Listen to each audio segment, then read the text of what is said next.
बार मैं अपने कजन के घर पे फैमिली फंक्शन के लिए गया था, लेकिन दिक्कत ये थी कि उसका घर एक कब्रिस्तान के बगल में था।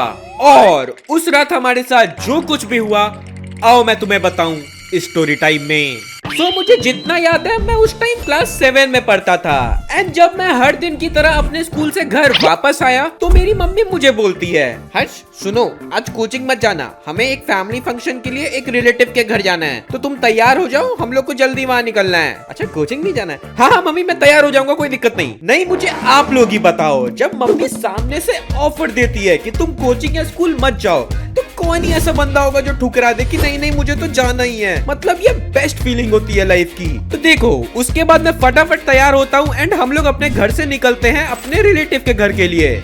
और जब थोड़े देर बाद हम लोग वहाँ पहुँचते हैं तो मैं क्या देखता हूँ, हमारे उन रिलेटिव के घर के जस्ट बगल में एक बड़ा सा ग्राउंड था एंड उसमें ढेर सारे कब्र फैले हुए थे। एंड उसी टाइम मेरा नजर जाता है उस ग्राउंड पे रखे हुए एक बहुत बड़े बोर्ड पे एंड उसमें लिखा हुआ था कब्रिस्तान। और ये देखते ही मुझे जो चिल्स आया, मुझे लगने लगा कि हम लोग आ कहाँ गए हैं, यहाँ पे ये सब क्या है। एंड मैं मम्मी से पूछता हूँ, मम्मी मम्मी ये कब्रिस्तान यहाँ पे क्या कर रहा है। एंड फिर मेरी मम्मी बोलती है, हाँ हाँ कब्रिस्तान है तो क्या हुआ, इनका घर कब्रिस्तान के बगल में है। एंड वो इतना नॉर्मली बोलती है कि ये क्लास 7 का बच्चा मैं सोच रहा हूँ कि मम्मी कब्रिस्तान है यहाँ पे, आपको कोई दिक्कत नहीं है इससे। हाँ मैं उस टाइम थोड़ा बच्चा था, तो तुम लोग जानते हो यार बचपन में सबको डर लगता है इन सारी चीजों से। एंड मेरी मम्मी को भी समझ में आ गया था कि मुझे थोड़ा डर लग रहा है, इसलिए मम्मी बोलती है कि कोई चिंता करने की बात नहीं है, सब यहाँ पे नॉर्मल है, तुम चलो। एंड उसके बाद हम लोग चले जाते हैं हमारे उन रिलेटिव के घर के अंदर। एंड उस दिन उनके घर पे फैमिली फंक्शन था, तो वहाँ पे काफी लोग आए हुए थे।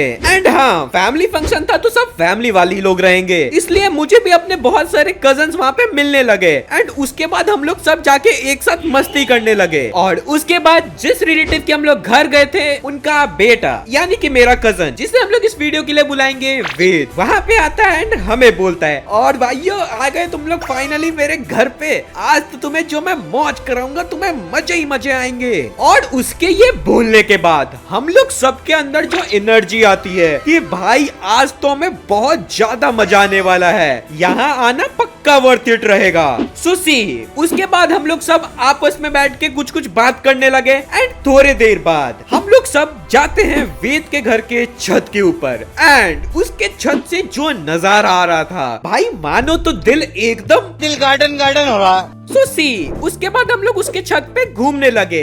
एंड घूमते घूमते हम लोग सबका नजर गया उसके घर के सामने वाले कब्रिस्तान के ऊपर। एंड हम लोग सबका सवाल था वेद से कि भाई तुझे डर नहीं लगता, तेरा घर एक कब्रिस्तान के बगल में है। एंड वेद बोलता है, डर डर का हुआ है, मेरे जैसा शेर आदमी किसी से न डरता है। हाँ आई नो उसकी एक्टिंग थोड़ी 50 रुपए काटने वाली टाइप थी, पर अब क्या ही कर सकते हैं यार, वो ऐसा ही था। सुसी उस टाइम उस गंदे एक्टिंग को देख के हमें भी लगा कि भाई यहाँ पे कुछ नहीं होता होगा, सब नॉर्मल ही है यहाँ पे। एंड इसलिए हम लोग सब वहाँ पे चिल हो जाते हैं कि भाई कोई इशू नहीं है, चलो मस्त फैमिली फंक्शन को एंजॉय करते हैं। एंड उसके बाद हम लोग सब कजन मिलके उसके छत पे क्रिकेट खेलने लगते हैं। और ऐसे ही थोड़ी देर क्रिकेट खेलने के बाद अचानक से वेद एक ऐसा शॉट मारता है कि वो बॉल सीधे जाती है उसके घर के सामने वाले कब्रिस्तान के अंदर। पर देखो उस टाइम तक तो वेद ने पूरा माहौल चिल करके रखा था कि कोई इशू नहीं है भाई यहाँ पे। एंड इसलिए हम सब बोलते हैं, जा भाई वेद तू मारा है, तू ही जाके बॉल लाएगा। पर उस टाइम वेद कहता है, भाई पागल है क्या, मैं ना जा रहा वहाँ। अबे क्यों ना जा रहा, तू तो बोल रहा है मेरे को डर वर नहीं लगता, तो जाके ले आना, तू मारा है बॉल को। हाँ हाँ डर तो मेरे को बाकी चीज से नहीं है, पर इसमें जाने से मेरे को बहुत डर लगता है, मैं ना जा रहा अंदर। एंड ये सुनते ही हम लोग सबके पैरों तले जमीन खिसक गई, क्योंकि इसने तो अभी पूरा माहौल चिल किया था कि भाई कोई इशू नहीं है। एंड उल्टा ये यहाँ पे डर रहा है हमारे सामने, मतलब तब से ये फेंके जा रहा था। एंड फिर वेद बोलता है, अरे अरे तुम लोग चिंता नहीं करो, मेरे पास एक्स्ट्रा बॉल है, मैं लेके आता हूँ नीचे से।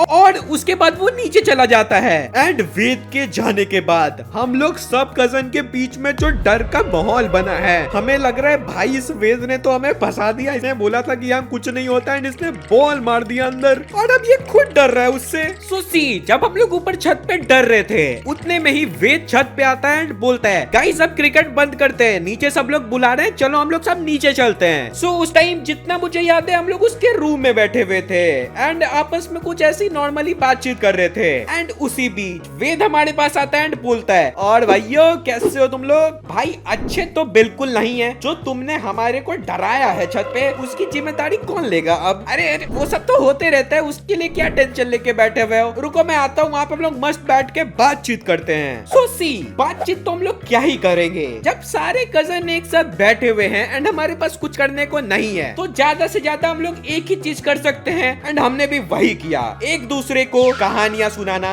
स्टार्ट। सो सी पहले तो हम नॉर्मली अपनी जिंदगी की कहानियां सुना रहे थे एंड उसी बीच थोड़ा इस चीज में मसाला डालने के लिए हमने डिसाइड किया गोस्ट स्टोरी सुनाना। नहीं तुम हमारी कंडीशन समझो, पहले तो हम लोग कब्रिस्तान से बहुत ज्यादा डरे हुए हैं एंड ये बिल्कुल भी सही जगह नहीं है गोस्ट स्टोरी सुनाने का, लेकिन हम क्या करेंगे, फन के लिए गोस्ट स्टोरी सुनाएंगे। और गोस्ट स्टोरीज नाम सुनते ही वेद जो खुशी के मारे उछला है, वो बोलता है, भाई मेरे पास एक गोस्ट स्टोरी बहुत पहले से है, मैं सुनाना चाहता हूँ पर मैं किसी को सुना नहीं पाता हूँ, आज तो मैं तुम लोग को बता के ही रहूंगा। और फिर वो स्टार्ट करता है अपनी कहानी। तो मेरे भाइयों ये कहानी है एक रात की, जब मैं और मेरे दोस्त हमारे छत पे क्रिकेट खेल रहे थे एंड खेल खेल में हमारा बॉल गलती से उस कब्रिस्तान के अंदर चला गया। तो उस टाइम मुझे उस कब्रिस्तान से ज्यादा कुछ डर नहीं लगता था, इसलिए मैं अपने दोस्तों को बोलता हूँ तुम लोग यहीं रुको, मैं बॉल लेके आता हूँ। एंड उसके बाद मैं उस कब्रिस्तान के अंदर चला गया बॉल लाने, और जैसे ही मैं उस कब्रिस्तान के अंदर जाता हूँ वहाँ तेज हवाएं चलने लगती है और ये महसूस करते ही मुझे बहुत ज्यादा डर लगने लगता है, इसीलिए मैं वहाँ पे फटाफट बॉल उठाता हूँ एंड वहाँ से भागने लगता हूँ। पर भागने में मेरा पैर एक चीज में अटकता है एंड मैं गिर जाता हूँ। उसके बाद मुझे बहुत ज्यादा डर लगने लगता है, इसीलिए मैं आंख बंद करता हूँ और वहाँ से एकदम कस के दौड़ के बाहर निकल जाता हूँ। एंड मैं जब घर के अंदर पहुँचता हूँ, मैं क्या देखता हूँ, मेरे सारे दोस्त वहाँ से जा रहे थे। उन्होंने बोला कि आज के लिए भाई इतना काफी है। सो उस टाइम तो मुझे बहुत ज्यादा डर लग रहा था, पर मेरे को लगा ये कुछ नॉर्मल ही हुआ है, इसीलिए मैं घर में आ जाता हूँ। एंड मैं जैसे ही घर में आता हूँ, मेरी मम्मी मुझे एक सामान की लिस्ट दे देती है एंड कहती है जाओ जाके बाजार से ये सामान ले आओ। तो मैं रात के 7:30 बजे अपने घर से निकलता हूँ, और जब मैं उस कब्रिस्तान के बगल से गुजर रहा था, मुझे मेरे जानने वाले एक अंकल मिले। वो मुझे बुला के मुझसे एक एड्रेस पूछ रहे थे, पर यहाँ पे गौर करने वाली ये बात थी कि वो मेरे साथ ऐसा बिहेव कर रहे थे कि हम अभी अभी मिले हैं एंड एक दूसरे को पहले से नहीं जानते हैं।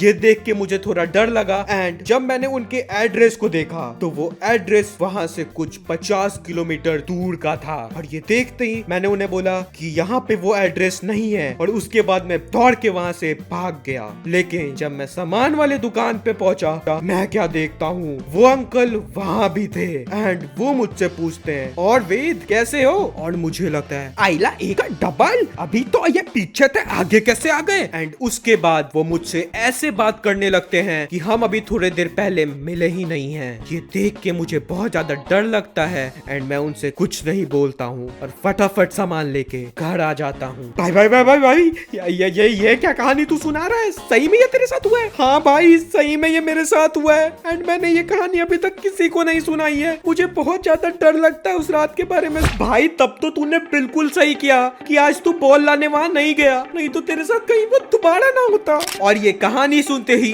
हम सारे कजन और ज्यादा डर चुके थे। लाइक लिटरली वो जो ये कहानी सुना रहा है उसने हमें बताया कि ये बिल्कुल रियल कहानी है। एंड भाई अब मैं इसके ऊपर क्या ही बोलूं। तो देखो उसके बाद हमारे पास इससे खतरनाक कोई कहानी थी नहीं सुनाने के लिए, इसीलिए हम लोग वो गेम वहीं पे खत्म कर देते हैं। एंड उसी बीच वेद की मम्मी उसे बुलाती है एंड कुछ सामान लेने के लिए बाहर भेजती है। एंड फिर वेद हमसे पूछता है गाइस क्या तुम लोग भी चलोगे बाहर? एंड हमें लगा कि हाँ भाई घर पे रह के और डरने से अच्छा बाहर ही चलते हैं, इसीलिए हम लोग सब मिलके वेद के साथ बाहर निकल गए। सुसी जैसे हम लोग उसके घर के बाहर निकले, हमें दिखता है वो कब्रिस्तान एंड वो देखते ही इस बार हम लोग सब और ज्यादा ही डर गए। एंड उसी बीच मेरा एक कजन नोटिस करता है उस कब्रिस्तान के अंदर एक जगह बहुत ज्यादा हलचल हो रहा है एंड ये देखते ही हम लोग और डर गए एंड वेद को वो चीज दिखाते हैं एंड वेद बोलता है अरे कुछ जानवर वानवर होगा। पर उसी बीच वहाँ से एक आवाज आती है, ए लड़के साहब इधर क्या देख रहे हो, तुम्हें कुछ काम नहीं है क्या?